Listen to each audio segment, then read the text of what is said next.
دوستو هەڤالên hêja temaşevanên birûmet hêvî dîkim rewşa we baş be. Mijara vê weşanê ew ku ez ê biçekî behsa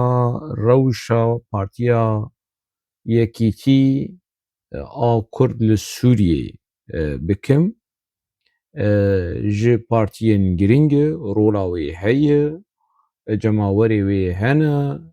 gelek cara rûberûyî perçebûnê jî bûye lê xweparastî nasnama xwe parastiye, xeta xwe helwesta xwe parastiye û cihê xwe di nava Encumena Niştimaniya Kurdistanê NKS girtiye. Niha hin bûyerên di hundirê vê rêxistina Hanê de çê dibe di navbera serokê wê, sekreterê wê ên niha Silêman Oso û sekreterê wê berê İbrahîm Biro. Berî ez behsa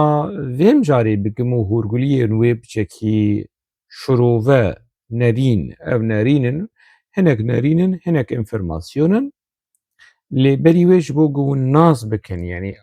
ev rêxistin çi ye? Yanî bi taybet temaşevanê me ê diaspora û ê Bakurê Kurdistanê dibe ku nas nekin ev rêxistina Hanê. Ev rêxistin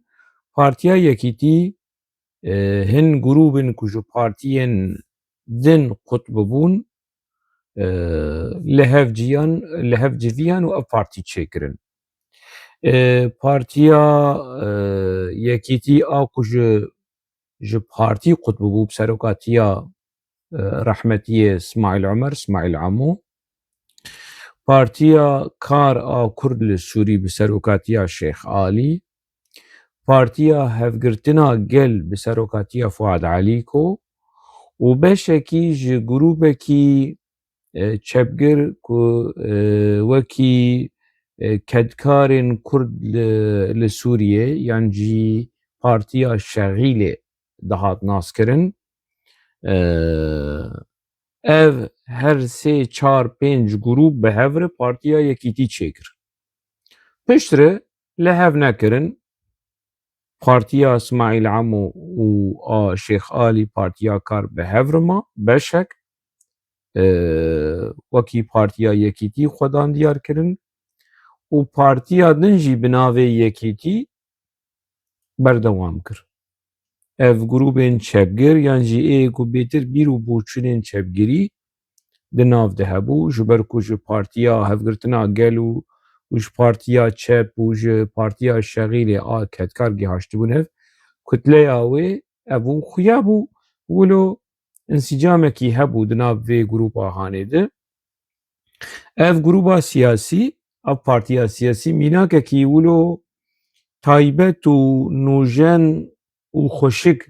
di nava tevgera Kurdê Sûrî de dabû. Ew mînak çi ye ku serokê wê tê guhertin, wilo tiştekî normal e ku serokê vê rêxistina Hanê her kongir were guhertin li ser vê partiya Hanê gelek serok sekreterên wê hatin guhertin û tu kêşe û problem derneketin û partiyekî aktîv bû dema ez li Sûrî bûm jî li Şamê a herî ku çalak û helwestên protestoyî û aktivîteyên protestoyî, çalakiyên protestoyî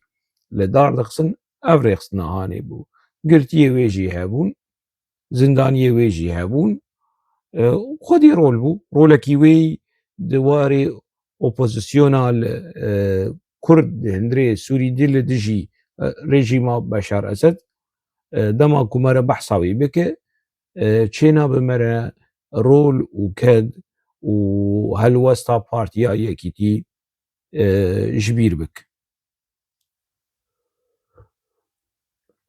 Dema Encumena Niştimaniya Kurd çêbû ev partî cihê xwe di hundirê encûmenê girt.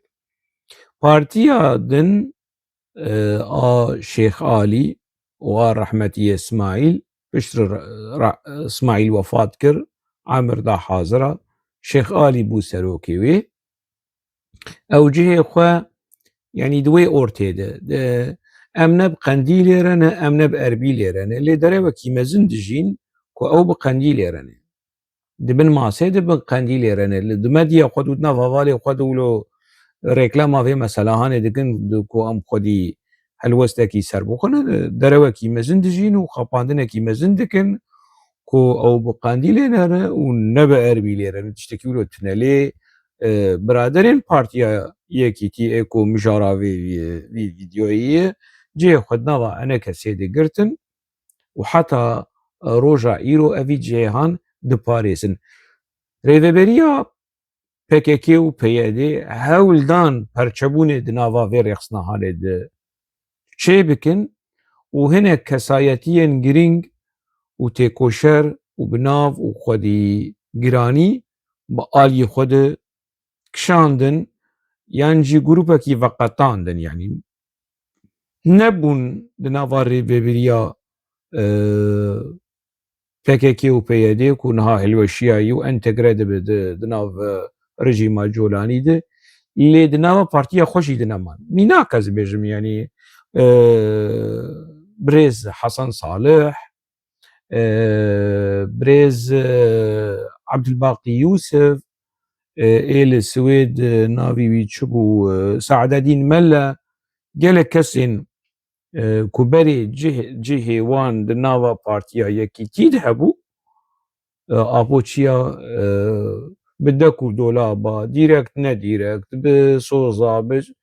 وان دورخص جوي جروبا هاني دورخص نهازي ورم مجارا هولدانكي نوش بو فرچكرنا في رخصنا هاني هي اف رخصتن قال كسن كو ازوان ناس دكم دفج رخصني بردان يعني جي خو دورخصتن جي وكي هنرمند رحيمو هنرمند شيواكاري نافداري روجاواي كردستاني كل بروكسل دجي وكي هنرمند هيجا ايغو كوما اوركش اوجي جهدگرد نهال المانيا قال كسن كو ازوان ناس دكم يعني روشنما فان اشتي ملكي نهال جينتي لبلجيكا هي سراج محمد كنها لأنتوربن كسايتين براستي هيجان وجهي ريزو حرمتنا دوري في ريخصنا هاني كتن لأف ريخصتن ما بردوام كر وخبها راست تفليكو قلق كس جي قطبون لما لا خارونشتن نما کار سیاسی کرن یان جیمان اندامن پارتیه لی دواره ریوبرنه ده رول و میسیون نگرتن یعنی یان جی نخواستن اف ده دیار کرن که اف پارتیه هانه حتی روژایی رو خود پاریزه هولدان نو هنه که اف پارچی دیسا اف پارتی پرچبونه کی تیده چه ببه اف هولدان لگوری می بچکی پرسی یعنی جهن کسین پیوانی دار و چاودیرن سیاسی اینیزی کی وی مسئله هنه دن نابرا سروکی نها وی ریخستنا هانه ماموستا سلیمان اوسو سروکی وی بری ماموستا براهیم برو ناکوکی دنا برا وانده هی و ناف ناکوکی جی کفنه یعنی ودگری کنگره وانی داوی کو سليمان او صوتي ده هات هالبجارتن وكي سروك يعني ناكو كي دنا براوان ده كفنه دواري برپرسياريه دو سياسة مداريه ده دماكو حتى كو جروبا شغيله جيده رولا سليمان اوسو د کارو خباتا سیاسی دو برپرسيارياوي جه براهیم برو بيتر بو اف نايوي واتي كو ام دبيجن سليمان اوسو لسر حقيقية يو براهیم برو لسر حقيقية ناتشكي ولوتن استني دخوازم مسألة بوار شروفة بك مثلا سليمان اوسو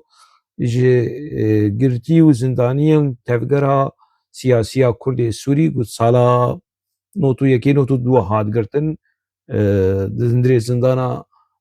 رژیما حافظه سجیما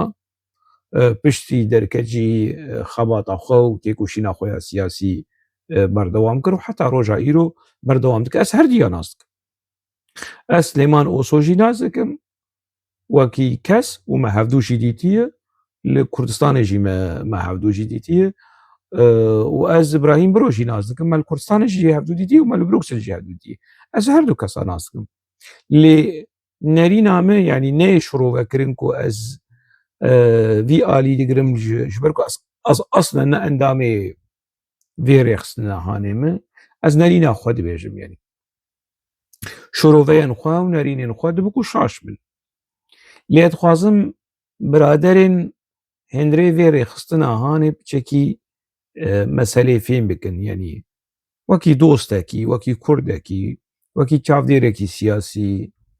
وەکی نیشتمان پەروەرێکی وەکی نویسکارێکی وەکی ناخوازە ئەv ئەزمونەیە هاانێ ئەزمونەیە پارتیا یەکیتی زەرەر و زیانێ ببین ئەس ناخواز لێ ئەس دەما ڕەوشێ دشۆپینم و پرس دکم هەن ئەنجام بەدەست دەخم وان ئەنجامی هاانێ دخوازم وەکی هەلوەست وەکی نەرین وەکی شرۆڤە بوەرە باربەر بکرێنی خویادێکە باندۆرە ئێتیلافێ و حەزا بەرپرسیاریە و ڕۆڵا بەرپرسیاریە باش لە هەردوو مامۆستا و برادەرێن هێژا کریە ینی براهیم برۆ و عەبدولحەکیم بەشار و bi sala di hindirê îtilafê de cih girtin niha îtilaf yan jî koalîsyona opozisyona rêxistinên Sûrî bûye yanî beşekî stratejî ji rejîma Colanî vana jî dixwazin wê rolahanê berdewam bikin lê ji bo ew rol berdewam be û bi gîranî be û bi stratejî be pêwîstiya wan bi çi heye bi bingehekî xurt heye yenî ew bingehanê çi enekese naxwaze yanî sedî sed xwebavê ji himbêza rejîma Colanî wekî Qesedê wekî Mesede wekî naxwaze hin prinsîp hene hin tiştên hene diparêze yanî divê dema dawî de gelek êrîş li ser mamoste Mihemed İsmaîl de çêbû ez naz dikim yanî sedemê wê çi ne û sebebê wê çi ne yanî aynî êrîşên ku li hemberî Slêman Oso êrîş li hemberî Mihemed İsmaîl jî çêbû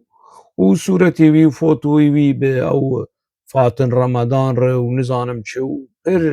êrîşekî wilo entî propaganda li ser sosyal medya li hemberî Mihemed İsmaîl li hemberî pedekese çêbû naskirî yanî kîldû vê mesela hanê kî vê mesela hanê dilevand yanî tevlî ku yanî eger Mihemed İsmaîl li kêleka wê kesa hanê tenişta wê rûniştibû kesên din hene yanî kontaktê wanî ji rûniştinê wê de tir heyî yanî bi wê keça hanê re wê jina hanê re bi wê hevala rejîma Colanî a naskirî mebesta min ji vê meselê niha di êrîş hene di lîsk hene di êrîş hene û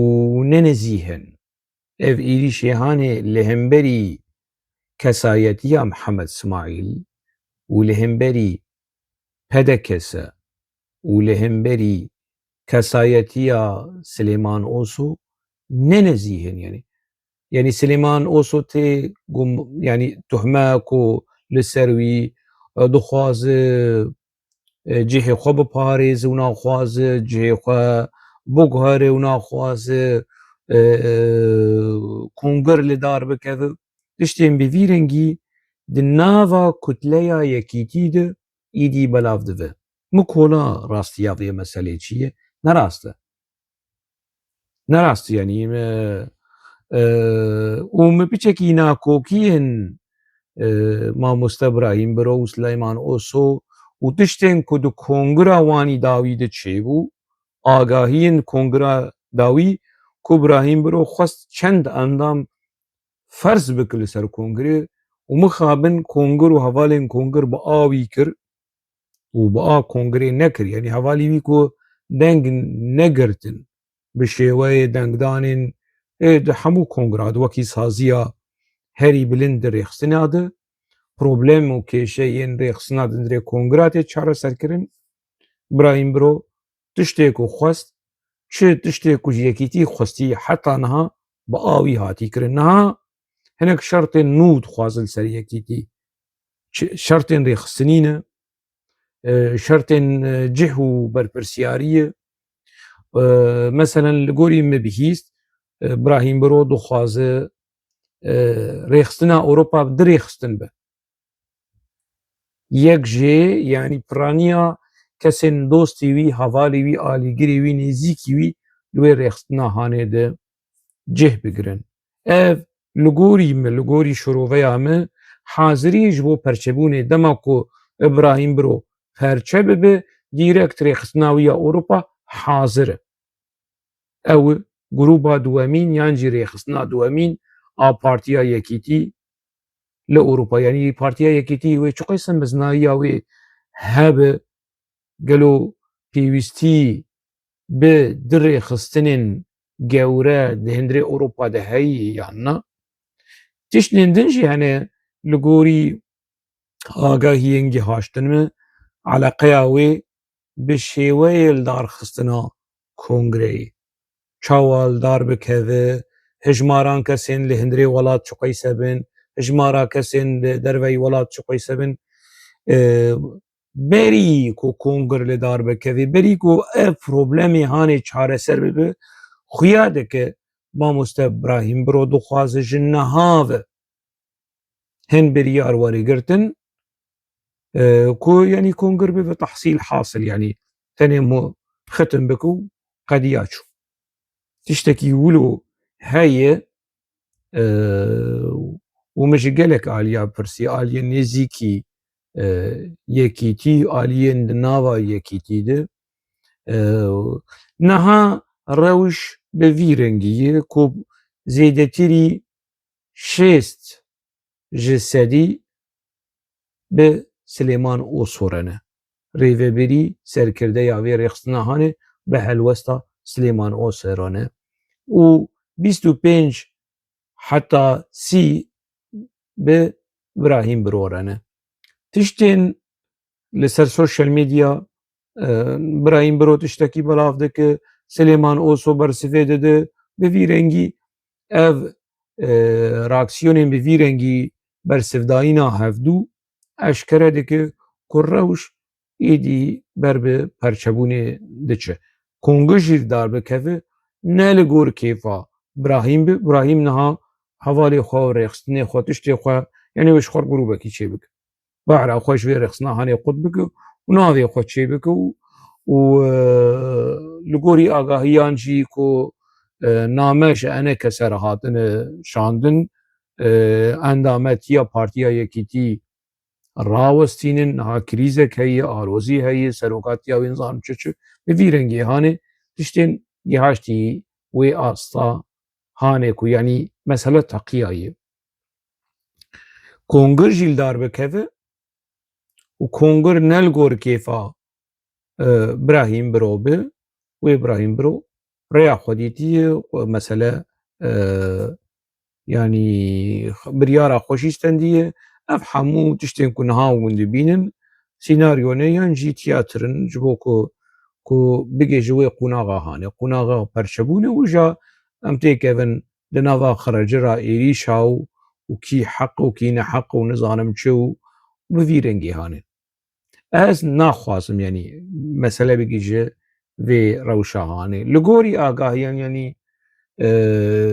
tiştekî wilo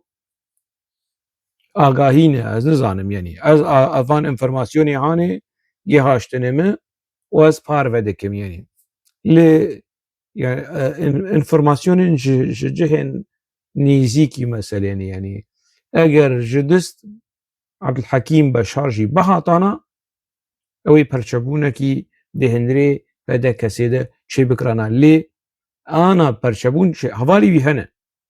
قالك جه هوالي وي ايريش متكانا بشتي في فيديو هاني و ايريش بكن بشتي في فيديو هاني بلا بكن و اگر و ديت ايريش لسر هوشنگ چه بو ناس بكن وانا حمو هوالي عبدالحكيم بشار عبدالحكيم بشار ديسا بري وانداي هوشنگ نها از بروبلما ما بعبدالحكيم بشار رتنا تشتكي مني تاكا كسي نب سليمان اوصر نب عبدالحكيم بشار نه محمد اسماعيل نه ابراهيم برور از نخوازم ريخستنين كردا پرچه ببن از هول ددم بچكي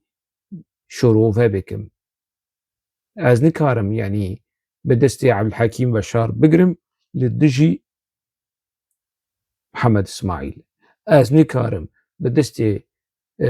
سليمان اوصو لدجي ابراهيم برو بقرم يانشي بدستي ابراهيم برو لدجي سليمان اوصو بقرم نا وكي چاوديركي سياسي روشه دنرخينم از بينم كو اف تشتكي نباش اف برسف و برسف داينه هانه كونگر gerek çare ser bike der nexinin ser sosyal medya hevdû bçûk nekin hevdû kêm nekin yani gelek tiştên wilo yani erzan û nizm li hemberî Silêman Osotoyê gotin wekî mesela mervatiya wî nizanim qaşo zîrek şêx û yani zîrek şêx û kî çi ye giraniya wî çi ye Merve Silêman Osoy çi yani Merve Silêman zîrek şêx û mervî wî bi ne mervî wî bi omerî bi ne omerî yani ji eşîra wî bi nizanim biçekî ê ku bixwaze bi van rêbazên hanê bi van şêwazên hanê Silêman Oso biêşîne girîngtir heye yani ji aliyetî kiliyên malbatî têkiliya Silêman Oso a malbatî bi Nasirê Hec Mensûr bi Foza El Yûsuf a Hec Mensûr bêtir ji zîrek zîrek kî ye zîrek çi ye yani eger hûn bixwazin wî pê biêşînin bi van meselê hanê ga mervê te qesedê hene çi mervî qesedê henetinin mervî apoçî henetinin wekî gelek kesên ku êrîşî min dikin nayên mûnaqeşe nakin nayên wekî apoçî û gêrî apoçî Berzanî jî hinek kesên ku xoloş xwe dibên Berzanî nayên naveroka vîdyo yan jî meqalê mûnaqeşe nakin berê xwe didin meselên malbatî meselên takekesî mervî wî Umer Osê yû nizanim apê wî Umer Osê ê çi yani apê me Umer Osê yani çi ye yani tu pê ez behsa çi dikim hûn behsa çi dikin ez çi dibêjim tembûra min çi dibêje yani ez behsa mijarekî siyasî dikim hayê we rexneyê we nerxandinê we gerek li ser naveroka vê weşana hanê be vê babeta hanê be ne mesele هۆشنگ nizanim berê apoçî bû û nizanim apê wî kesên ehmeq û seraser û sethî bi vî rengî navkokiyan jiyan jî rexneyan dikin naçin berê xwe nadin naveroka mijarê yani çi Ibrahîm Oso Mazlûm Ebdê pismamî wî be meselen yan jî İlham Ehmed a li Efrînê nizanim qîza xatîkayî bi çi ye ya te wî kêm dikî yani tu pê ku qaşo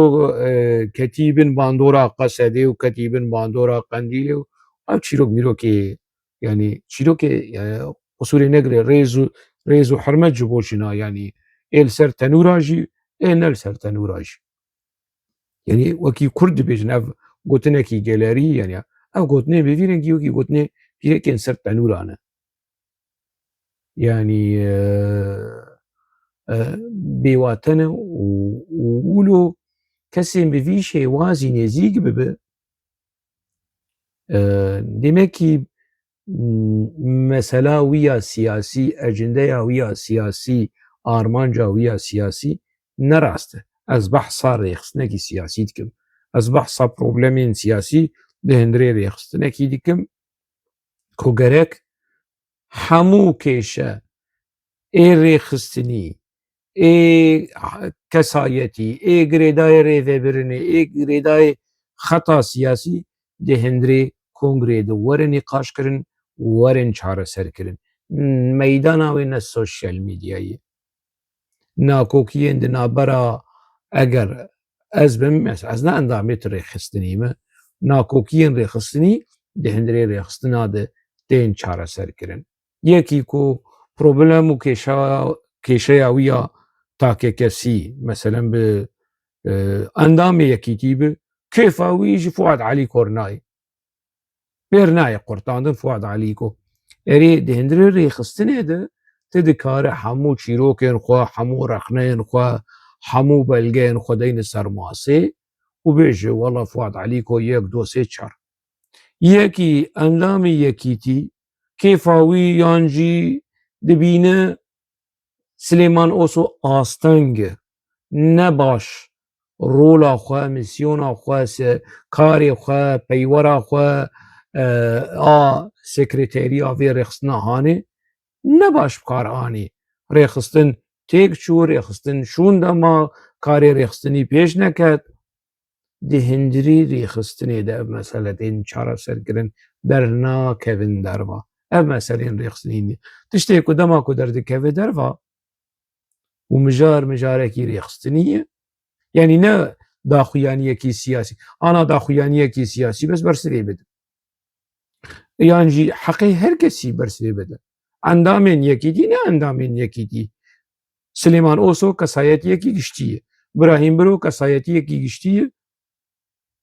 serkirdekî siyasî aktivîstekî siyasî kesayetiyekî giştî helwestekî wî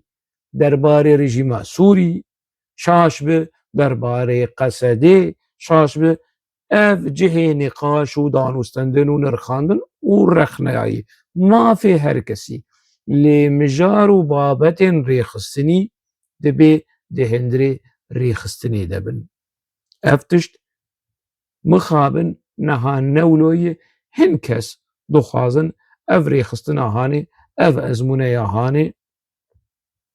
têk biçe û xuya ye yanî rola van kesa pêş di çûyê li bendê bin yanî ez ne baş dibînim ez helwesta yanî wekî çavdêrekî siyasî bê alî eger hûn ji min pirs bikin wekî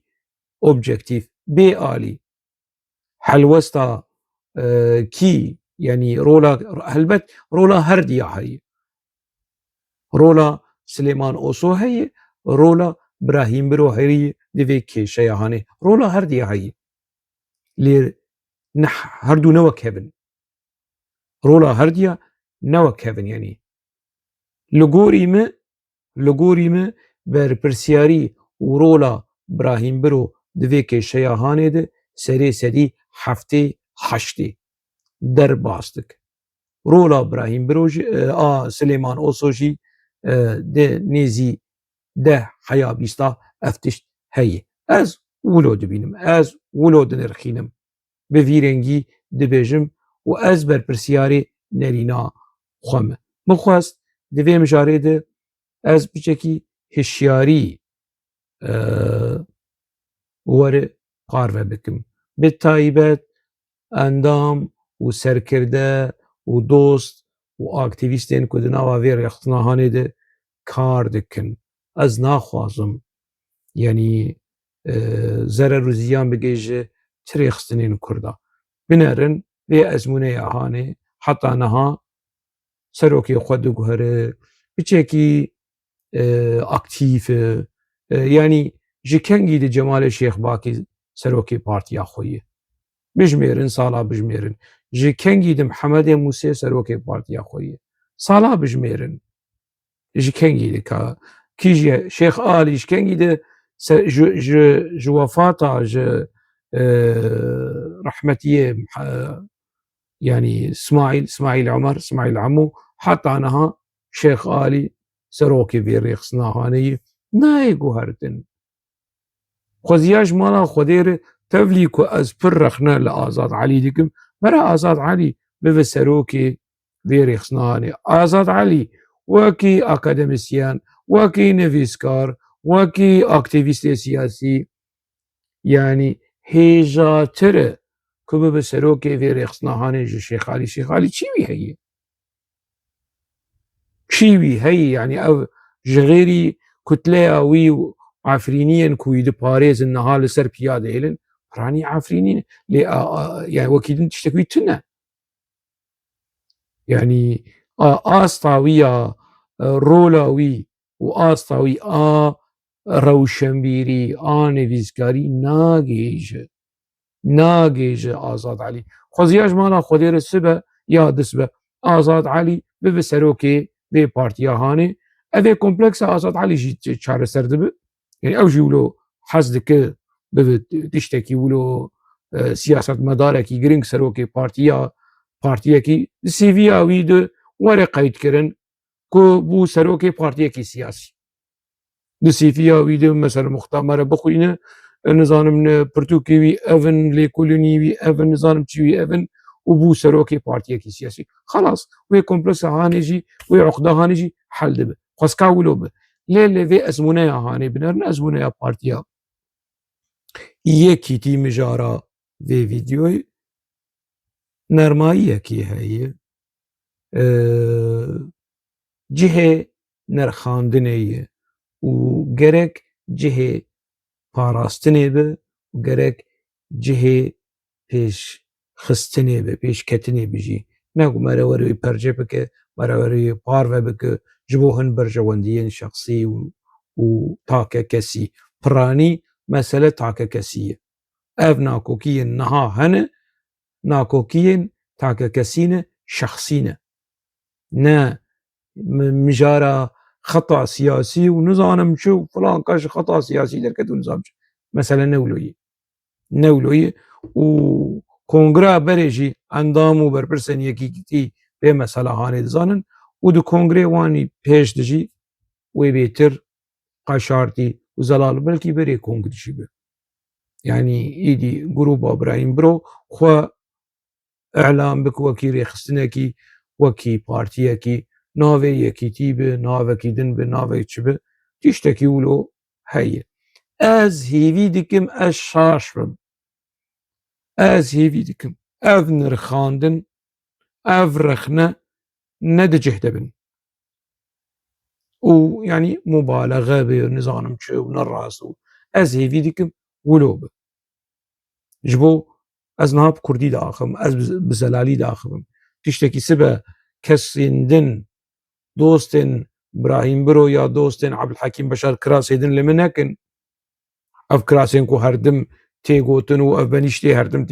tê cûtin. Apî wî Umer Osê berê apoçî bû nizanim çi û ne nivîskar e û şehadî wî tune û nizam van gotin motinê hanê.